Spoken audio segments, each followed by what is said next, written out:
안녕하세요. 반갑습니다. 주갈성교회 유형훈 목사입니다. 지난 한 주간 잘 보내셨어요? 오늘 벌써 11월 첫째 주일 아침입니다. 우리는 매일같이 하나님을 의지하지 않고 단 하루도 살 수 없는 너무나 어려운 시대에 살고 있습니다. 여러분, 이러한 상황이 힘들긴 하지만 성도에게는 얼마나 감사한 일인지 모릅니다.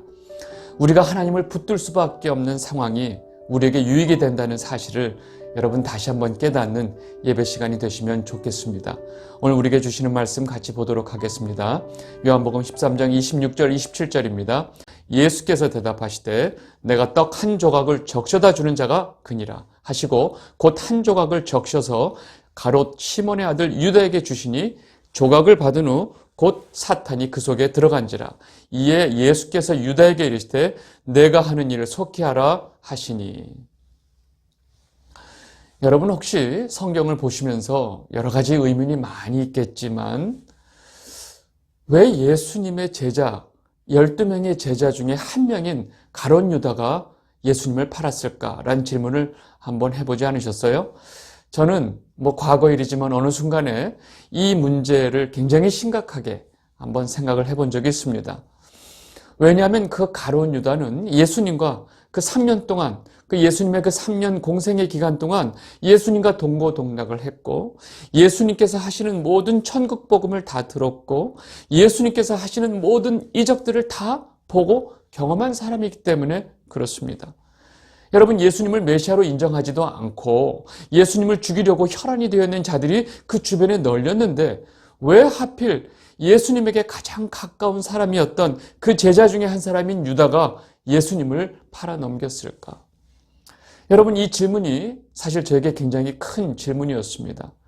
여러분, 제가 가지고 있었던 또 하나의 큰 질문은 예수님께서 그 십자가의 길을 가시게 되는 이 사건, 여러분, 이것은 하나님의 큰 구속사, 창세전에 가지고 있었던 큰 구속사의 계획 안에 있었습니다. 그렇다면 누군가는 예수님을 그들에게 넘겨줘야 했고 또 그 모든 계획에 의해서 유다가 선택되었다면 유다는 예수님의 그 십자가 길을 준비한 사람이 아닐까라는 아주 엉뚱한 생각도 해보게 되었습니다. 물론 그 일이 인간적으로 볼 때는 배신이고 나쁜 일이지만 결과적으로 예수님께서 가시는 그 십자가의 길에 어떤 필연적인 역할이라면 과연 유다가 예수님을 판 행동은 나쁜 행동이라고 말할 수 있을까에 대한 질문을 가지고 있었던 것입니다. 여러분, 지금 제가 말한 이 두 가지 질문에 대해서 여러분들은 어떤 해답을 가지고 계신가요? 오늘 본문 말씀을 보면서 이 문제에 대해서 한번 여러분들 깊이 한번 생각해 보시면 좋겠습니다. 그리고 이 문제에 대해서 여러분 모두가 아주 분명한 답을 얻게 되시기를 진심으로 바랍니다. 우리 본문 내용을 좀 보겠습니다. 우리 지난주에 요한복음 13장 앞부분의 내용인 예수님께서 제자들의 발을 씻겨주시는 장면을 보았습니다. 그 장면 중에서 베드로가 저의 그 손과 머리도 씻겨주세요라고 말을 했을 때 예수님께서 너희는 깨끗하다, 그러니까 발만 씻어도 된다라고 말씀하시면서 너희들 다 깨끗한 것은 아니다라고 말씀하시는 장면이 있었습니다. 여러분, 그 순간에 예수님은 가롯 유다와 다른 제자들을 분리하고 계신 것입니다. 그리고 또다시 유다에 대한 암시를 다음과 같이 말씀하십니다. 요한복음 13장 18절입니다. 내가 너희 모두를 가리켜 말한 것이 아니니라. 나는 내가 택한 자들이 누구인지 알미라. 그러나 내 떡을 먹는 자가 내게 발꿈치를 들었다 한 성격을 응하게 하려는 것이니라. 여러분, 지금 방금 읽은 이 말씀 속에서도 벌써 예수님은 유다를 이야기하고 있습니다. 내 떡을 먹은 자가 내게 발꿈치를 들었다라는 그 시편의 말씀을 인용하면서 제자 중에 하나가 나를 배반할 것이다라는 것을 말씀하고 계십니다. 여러분, 예수님께서 인용하신 말씀은 시편에 나오는 말씀인데 시편 41편 9절입니다. 내가 신뢰하여 내 떡을 나눠 먹던 나의 가까운 친구도 나를 대적하여 그의 발꿈치를 들었나이다. 여러분, 발꿈치를 든다는 것은 대적한다는 의미가 있는데, 여러분, 이 장면은 다윗의 신복이었던 그 아히도벨, 그 다윗의 모사였던 아히도벨이 그 압살롬의 그 반역에 가담하면서 다윗을 배반하게 됩니다. 이 상황을 지금 다윗이 이렇게 설명을 한 내용인데, 예수님도 역시 자기가 가장 신뢰하고 믿었던 그 제자에게 배반을 당하게 된다는 것을 이렇게 좀 설명하고 있는 것이죠. 그리고 이어서 예수님은 지금 계속 말씀하시는 것을 아주 구체적으로 말씀하십니다. 요한복음 13장 21절에서 22절입니다. 예수께서 이 말씀을 하시고 심령이 괴로워 증언하여 이르시되 내가 진실로 진실로 너에게 이르노니 너희 중 하나가 나를 팔리라 하시니 제자들이 서로 보며 누구에게 대하여 말씀하시는지 의심하더라. 이제 예수님께서 아예 구체적으로 말씀하신 거예요. 너희 12명 중에 한 명이 나를 팔 것이다. 여러분, 예수님께서 제자들 중에 한 명이 예수님을 배반하고 예수님을 팔 것을 말씀하시면서 굉장히 10년까지 괴로워하시는 모습을 지금 우리는 볼 수 있습니다. 여러분, 이런 일은 예수님에게도 너무나 가슴 아픈 일이기 때문에 그렇습니다. 그리고 예수님께서 이런 말씀을 하시니까 제자들 중에서도 굉장히 분위기가 좀 이상합니다. 서로 좀 의심하면서 서로 쳐다보는 눈빛도 좀 이상합니다. 여러분, 이 분위기 속에서 유다는 무슨 생각을 했을까요? 여러분, 이 상황에서 유다가 정말로 정상적인 상태라면 예수님께서 너희들 중에 한 명이 나를 팔 거야 라고 말을 했을 때 이 유다는 자신의 모든 계획이 다 들통났다는 것을 알게 될 것입니다. 그리고 아이고, 나의 모든 생각과 모든 계획이 다 들통이 났구나. 주님께서 이미 내 속을 다 들여다보고 계시는구나 생각하고 예수님 앞에 엎드려서 울면서 주님 죄송합니다. 제가 정말로 못된 생각을 가졌습니다라고 예수님 앞에 고백하고 죄를 회개해야 되는 것이 정상적인 상황이 아닐까요? 그런데 유다는 이 상황 속에서 눈 하나 깜짝 안 합니다. 오히려 예수님에게 너무나 당돌한 질문까지 합니다. 지금 말씀하시는 것이 저는 아니죠? 라고 말을 하죠. 마태복음 26장 25절 예수를 파는 유다가 대답하여 이르되 라삐요 나는 아니지요. 대답하시되 내가 말하였도다 하시니라.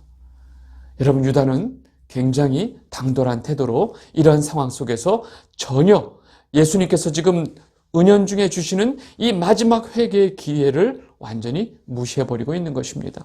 그리고 이때 베드로가 요한에게 눈짓을 합니다. 요한은 지금 예수님 품에 있고 베드로가 요한에게 눈짓하면서 예수님에게 물어봐. 지금 말씀하시는 그자가 누군지 좀 물어봐 라고 사인을 보냅니다. 요한복음 13장 23절에서 24절입니다.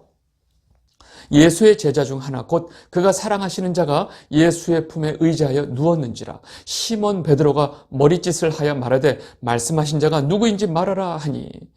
지금 예수님을 팔 자가 누구인지 물어보라고 지금 베드로가 요한에게 지금 예수님한테 물어보라고 눈짓을 하는 거죠. 그러니까 예수님의 품에 있던 요한이 예수님에게 직접적으로 질문을 합니다. 요한복음 13장 25절에서 26절입니다. 그가 예수의 가슴에 그대로 의지하여 말하되 주여 누구니까? 예수께서 대답하시되 내가 떡 한 조각을 적셔다 주는 자가 그니라 하시고 곧 한 조각을 적셔서 가롯 시몬의 아들 유다에게 주시니. 여러분, 예수님의 품에 있었던 요한이 바로 예수님 누구죠? 라고 묻는 거예요. 그런데 예수님이 바로 정확하게 대답을 해 주신 것입니다. 예수님께서 유다에게 떡 한 조각을 주시면서 그가 예수님을 팔자인 것을 알려주신 것입니다. 여러분, 이 상황에서 지금 요한은 정확하게 지금 가롯 유다가 예수님을 팔자인 것을 사실은 정확하게 알게 되는 것입니다. 그런데 왜 예수님께서 저놈이다, 가롯 유다다 이렇게 말하지 않고 내가 떡 한 조각을 적셔서 주는 자가 그니라 라고 말을 하셨을까요? 왜 떡 한 조각을 적셔다 유다에게 주셨을까요? 여러분, 우리말 속담에 미운 놈 떡 하나 더 준다. 그래서 지금 예수님께서 저놈이 나를 팔자야 그러면서 유다에게 떡 한 조각을 줬을까요? 여러분, 그거 아니에요.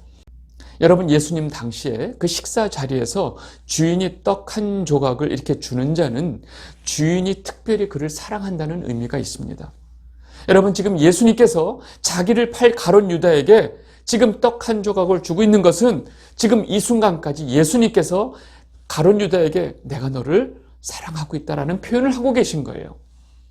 여러분, 가롯 유다도 지금 예수님께서 자신에게 떡 한 조각을 주실 때 예수님께서 지금 나를 사랑하고 계시구나라는 것을 느낄 수 있다는 것입니다. 여러분, 정상적인 사람이라면 이 순간 예수님의 그 사랑에 양심이 갇히게 되어서 그 자리에서 그냥 울면서 주저앉았을 것입니다. 여러분, 그 상황에서 어떻게 예수님을 계속 팔 생각을 할 수 있을까요? 그러나 유다는 이 상황 속에서도 눈 하나 깜짝 안 하는 것입니다. 여러분, 유다는 왜 이러는 것일까요?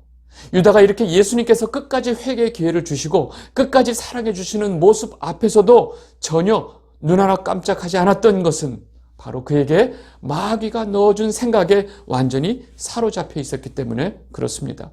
결국 마귀가 넣어준 그 생각대로 이 가룟 유다가 생각하고 결정하고 행동하는 모습을 보고 마침내 유다가 그 속에 들어가 버리는 것입니다.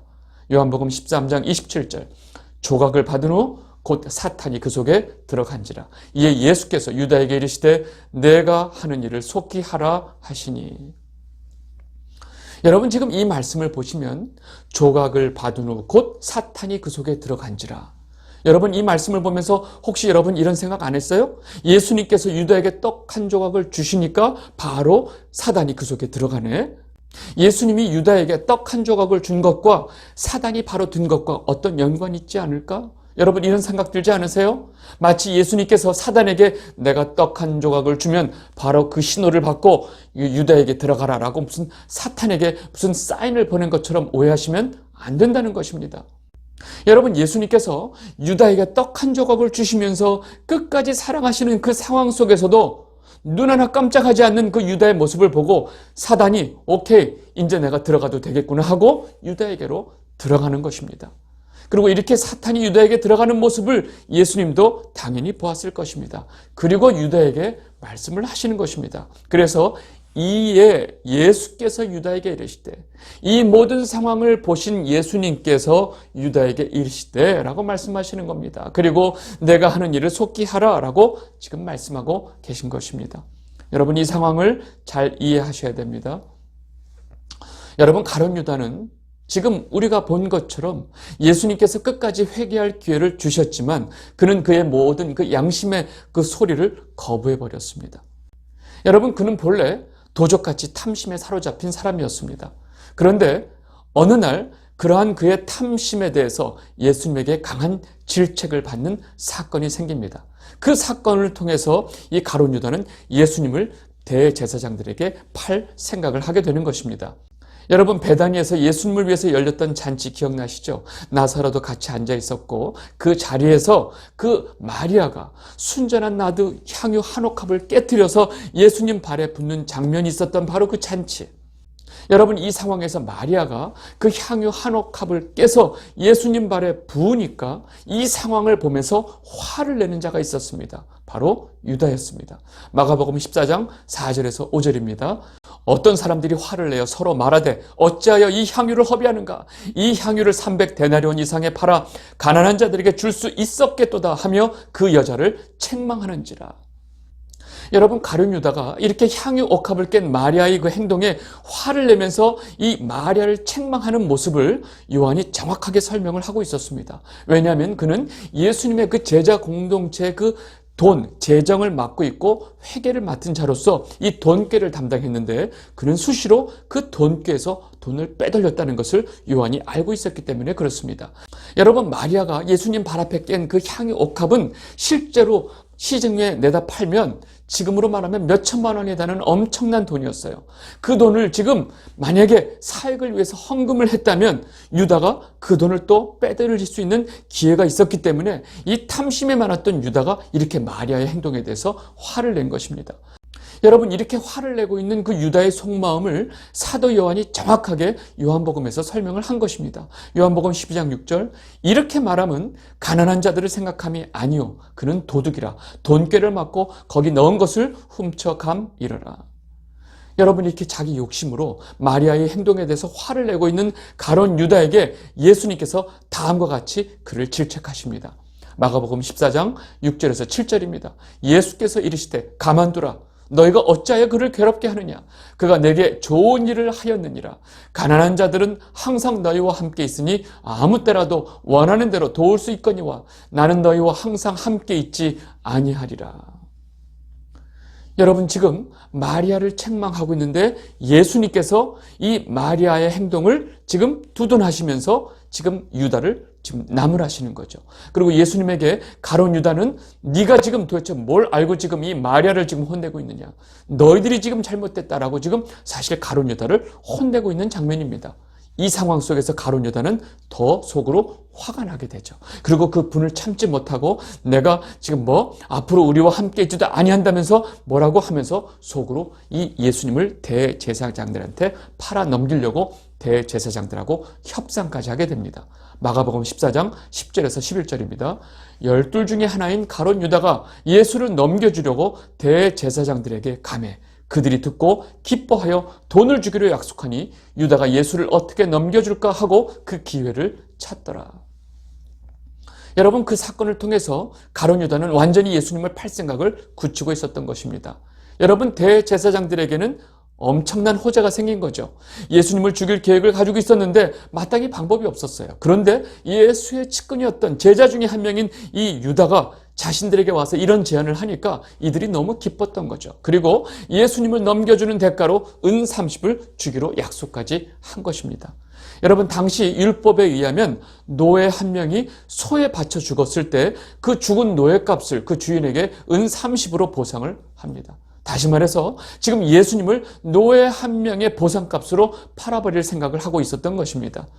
여러분, 아무리 홧김에 이런 행동을 했다고 하지만 유다가 그 자신의 그 탐심과 그 분노로 인해서 예수님을 이렇게 넘겨줄 행동을 한 것은 그 어디에도 정당한 명분이 없었다는 것입니다.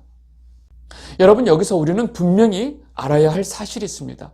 이렇게 예수님을 넘겨줄 생각에 가득 찬 유다에게 마귀가 생각을 넣어준 것입니다. 그 생각은 이 유다 마음속에 흔들리고 있었던 그 모든 생각들을 더욱더 확실하게 실행할 수 있도록 생각을 넣어줬던 것이고, 그 생각을 붙들고 있는 그 유다에게 마귀가 들어가게 된 것입니다.